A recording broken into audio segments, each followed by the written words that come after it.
கும்பராசினாலே புதுசா லாஜிக்கா யோசிக்கிறவங்க அப்படின்னு சொன்னீங்க. பொதுவா அந்த லாஜிக்கா யோசிக்கிறவங்க பின்னாடி நட்பு வட்டம் தானே சார் அதிகமா இருக்கும். இந்த இடத்துல இவங்களுக்கு எப்படி எதிரிகள் உருவாகுறாங்க? தேவைக்கு பழகி நட்பு வட்டமா உள்ள வந்துருவாங்க. அப்போ புதுசா லாஜிக்கா யோசிக்கக்கூடிய அந்த யோசனையை பயன்படுத்திக்கிறாங்க.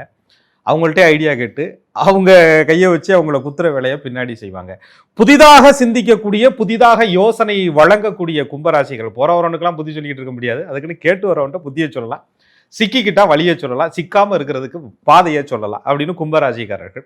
அந்த ராசியாதிபதி சனீஸ்வர பகவானோட சில பாவ கிரகங்கள் தொடர்பு கொள்ளும் பொழுது 6ஆம் இடத்ததிபதி கெட்டு போய் நிற்கும் பொழுது, அப்ப கும்பத்திற்கு 6 யார் வர்றா? சந்திர பகவான் வர்றார். அவர் ராசி மேல உட்கார்ந்துருக்கிறாரே, எதிரி வெளியில எங்கேயும் இல்லையே, வீட்டுக்குள்ளேயே இருக்கே அப்படின்னு சொல்லக்கூடிய ஒரு நிலை கும்பராசிக்காரர்களுக்கு உருவாகும்.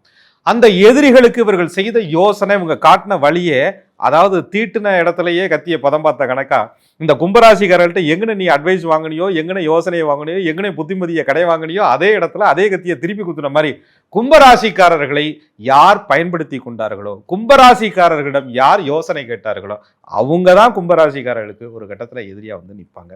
ஆனா அது கண்ணுக்கே கடைசி வரையும் கும்பராசிக்காரர்களுக்கு தெரியாது. காரணம், ராசி மேல இருக்கிறதுனால கூடவே சுத்திக்கிட்டு இருக்கிறவன எப்பயுமே சந்தேகப்படக்கூடிய தன்மை கும்பராசிக்கு கிடையாது.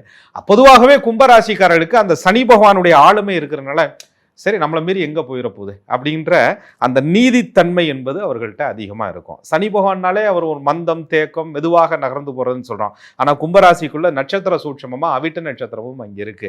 அதே போல கும்பராசிக்குள்ள சதய நட்சத்திரமும் இருக்கு.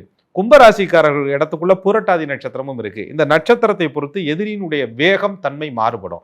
அப்ப அந்த சந்திரன் எந்த நட்சத்திரத்தில் அமர்ந்திருக்கிறாரோ அந்த நட்சத்திரத்தை பொறுத்து தான் எதிரிகளுடைய பலம் என்பதை கும்பராசிக்காரர்கள் தீர்மானிக்கணும். எதிரி பலமே தெரியாம கும்பராசிக்காரர்கள் உறவாடி கெட்டு போய் நிற்பாங்க, அல்லது உறவாடி கெடுக்கப்பட்ட சூழலில் இருப்பாங்க, அல்லது உறவாடி கெட்டு போகக்கூடிய நிலைமையில காத்துக்கிட்டு இருப்பாங்க கும்பராசிக்காரர்களுக்கு.